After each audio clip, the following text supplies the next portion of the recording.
ಕೌಂಟಿಂಗ್ಗೆ ಮುನ್ನ ಸುಪ್ರೀಂ ಕೋರ್ಟ್ನಲ್ಲಿ ಇದೀಗ ಬಂಗಾಳ ಸಿಎಂ ದೀದಿಗೆ ಬಿಗ್ ಶಾಕ್ ಎದುರಾಗಿದೆ. ಕೌಂಟಿಂಗ್ ಸೂಪರ್ವೈಸರ್ಸ್ ಆಗಿ ಕೇಂದ್ರ ಉದ್ಯೋಗಿಗಳ ನೇಮಕಕ್ಕೆ ಇದೀಗ ಆಕ್ಷೇಪ. ಪಂಚರಾಜ್ಯಗಳ ಎಲೆಕ್ಷನ್ ಅದರಲ್ಲಿ ಪಶ್ಚಿಮ ಬಂಗಾಳ ಇನ್ನೂ ಕೌಂಟಿಂಗ್ ಆಗಿಲ್ಲ. ಅದಕ್ಕೂ ಮುನ್ನ ಸೂಪರ್ವೈಸರ್ಸ್ ಆಗಿ ಕೇಂದ್ರ ಉದ್ಯೋಗಿಗಳ ನೇಮಕಕ್ಕೆ ಇದೀಗ ಆಕ್ಷೇಪ.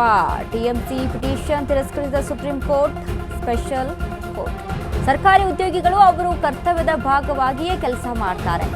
ಮೈಕ್ರೋ ಅಬ್ಸರ್ವರ್ಸ್ ಆಗಿ ಕೇಂದ್ರ ಸರ್ಕಾರಿ ಉದ್ಯೋಗಿಗಳು ನೇಮಿಸಿದೆ ತಪ್ಪೇನು? ಯಾರನ್ನು ಕರ್ತವ್ಯಕ್ಕೆ ನಿಯೋಜಿಸಬೇಕು ಎಂಬುದು ಇಸಿಯ ಪರಮಾವಧಿ. ಸಿಬ್ಬಂದಿ ನಿಯೋಜನೆ ಸಂಬಂಧ ರಾಜಕೀಯ ಪಕ್ಷಗಳನ್ನು ಸಂಪರ್ಕಿಸುವ ಅಗತ್ಯವಿಲ್ಲ. ಈ ವಿಚಾರದಲ್ಲಿ ರಾಜಕೀಯ ಮಾಡಬೇಡಿ. ಟಿಎಂಸಿಗೆ ಸುಪ್ರೀಂ ಕೋರ್ಟ್ ಕ್ಲಾಸ್. ಕೌಂಟಿಂಗ್ಗೂ ಮುನ್ನ ಸುಪ್ರೀಂ ಕೋರ್ಟ್ನಲ್ಲಿ ಬಂಗಾಳ ಸಿಎಂ ದೀದಿಗೆ ಇದೀಗ ಬಿಗ್ ಶಾಕ್. ಕೌಂಟಿಂಗ್ ಸೂಪರ್ವೈಸರ್ಸ್ ಆಗಿ ಕೇಂದ್ರ ಉದ್ಯೋಗಿಗಳ ನೇಮಕಕ್ಕೆ ಆಕ್ಷೇಪಣೆ. ಟಿಎಂಸಿ ಪಿಟಿಷನ್ ತಿರಸ್ಕರಿಸಿದ ಸುಪ್ರೀಂ ಕೋರ್ಟ್ ಸ್ಪೆಷಲ್ ಬೆಂಚ್.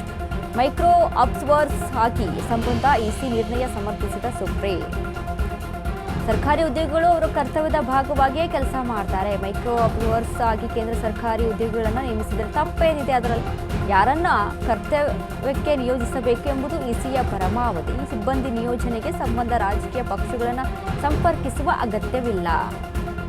ಇದರಲ್ಲಿ ರಾಜಕೀಯ ಬೇಡ ಅಂತ ಟಿಎಂಸಿಗೆ ಸುಪ್ರೀಂ ಕೋರ್ಟ್ ಕ್ಲಾಸ್ ಅನ್ನ ತೆಗೆದುಕೊಂಡಿದೆ. ನೋಡಿ, ಈಗಾಗಲೇ ಪಶ್ಚಿಮ ಬಂಗಾಳ ಎಲೆಕ್ಷನ್ ಈಗಾಗಲೇ ಮುಗಿದಿರುವಂಥದ್ದು. ಅದಾದ ಮೇಲೆ ಮತದಾನ ಆಗಿದೆ. ಕೌಂಟಿಂಗ್ ಮೇ 4ಕ್ಕೆ ನಿರ್ಣಯ ಆಗಬೇಕು. ಇದರ ಒಂದು ಬೆನ್ನಲ್ಲೇ ಸುಪ್ರೀಂ ಕೋರ್ಟ್ ಇದೀಗ ಯಾವ ರೀತಿಯಾಗಿ ಚಾಟಿ ಬೀಸಿದೆ ದೀದಿಗೆ ಅಂತ ಹೇಳಿದ್ರೆ, ಕೌಂಟಿಂಗ್ ಸೂಪರ್ವೈಸರ್ಸ್ ಆಗಿ ಕೇಂದ್ರ ಉದ್ಯೋಗಿಗಳ ನೇಮಕಕ್ಕೆ ಆಕ್ಷೇಪವನ್ನ ಸಲ್ಲಿಸಿರ್ತಾರೆ. ಇದರಲ್ಲಿ ರಾಜಕೀಯ ಬೇಡ. ಯಾವ ನಿರ್ಣಯವನ್ನ ತೆಗೆದುಕೊಳ್ಬೇಕು, ಅದರಲ್ಲಿ ಕೇಂದ್ರ ಉದ್ಯೋಗಿಗಳ ನೇಮಕ ಆದರೆ ಅದರಲ್ಲಿ ಏನು ತಪ್ಪಿದೆ?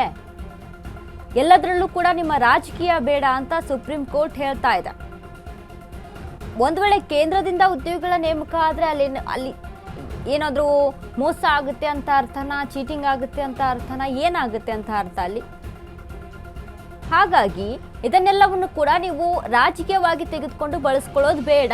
ನಿಮ್ಮ ರಾಜಕೀಯ ಏನಿದ್ರು ನಿಮ್ಮಲ್ಲೇ ಇರಲಿ, ಅದನ್ನ ನ್ಯಾಯಾಲಯಕ್ಕೆ ತೆಗೆದುಕೊಂಡು ಬರೋದು ಬೇಡ ಅನ್ನುವಂಥ ರೀತಿಯಲ್ಲಿ ಸುಪ್ರೀಂ ಕೋರ್ಟ್ ಇದೀಗ ಚಾಟಿ ಬೀಸಿದೆ. ಯಾಕಂದ್ರೆ ಮಮತಾ ಬ್ಯಾನರ್ಜಿ ಈಗಾಗಲೇ ನೋಡಿ, ಎಲೆಕ್ಷನ್ ಶುರುವಾದ ಮೇಲೆ ಯಾವ ರೀತಿಯಾಗಿ ಪ್ರಧಾನಿ ನರೇಂದ್ರ ಮೋದಿ ಅವರ ವಿಚಾರಕ್ಕೆ ಸಂಬಂಧಪಟ್ಟಂತೆ ಮಾತನಾಡುವಂಥದ್ದು, ವಿರೋಧ ಪಕ್ಷಗಳಿಗೆ ಯಾವ್ಯಾವ ರೀತಿಯಲ್ಲಿ ಮಾತನಾಡಿದ್ದಾರೆ, ಹೇಗೆ ಯಾವ ರೀತಿಯಾಗಿ ಅದನ್ನ ತೋರಿಸೋದಕ್ಕೆ ಮುಂದಾಗಿದ್ದಾರೆ ಅನ್ನುವಂಥದ್ದು ಕೂಡ ಎಲ್ರಿಗೂ ಕೂಡ ಗೊತ್ತಿರುವಂಥ ವಿಚಾರ. ರಾಜಕೀಯವಾಗಿ ಜಟಾಪಟಿಗಳು ನಡೀತಾ ಇರುತ್ತೆ. ಇನ್ನು ನೀವು ಇದರಲ್ಲಿ ಎಲ್ಲದರಲ್ಲೂ ಕೂಡ ರಾಜಕೀಯ ಬೇಡ ಅಂತ ಸುಪ್ರೀಂ ಕೋರ್ಟ್ ಚಾಟಿ ಬೀಸಿದೆ.